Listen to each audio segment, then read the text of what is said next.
অবশেষে পাকিস্তানে অনুষ্ঠিতব্য আসন্ন চ্যাম্পিয়ন্স ট্রফি নিয়ে সব রকমের জল্পনা কল্পনার অবসান হলো। হাইব্রিড মডেলে অনুষ্ঠিত হবে চ্যাম্পিয়ন্স ট্রফি, অর্থাৎ প্রতিযোগিতা হবে পাকিস্তানে, কিন্তু এই প্রতিযোগিতায় ভারতের ম্যাচগুলি হবে নিরপেক্ষ দেশে।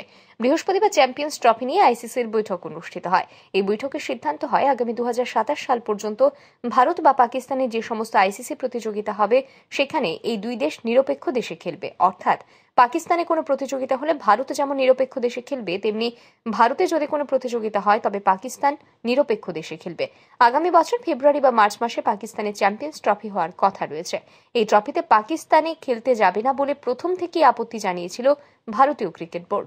ভারতের চাপে আইসিসি পাকিস্তান ক্রিকেট বোর্ডকে জানিয়েছিল হাইব্রিড মডেল ছাড়া কোনো উপায় নেই। বাধ্য হয়ে পাকিস্তান ক্রিকেট বোর্ড আইসিসিকে পাল্টা শর্ত দিয়ে জানিয়েছিল হাইব্রিড মডেল মেনে নিতে তাদের কোনো সমস্যা নেই, তবে এরপর ভারতে কোনো আইসিসি প্রতিযোগিতা হলে পাকিস্তানও নিরপেক্ষ দেশে খেলবে। পাকিস্তানের এই দাবিও মেনে নিয়েছে আইসিসি।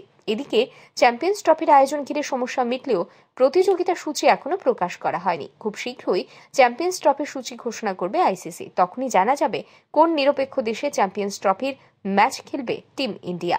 ব্যুরো রিপোর্ট, আর ই নিউজ।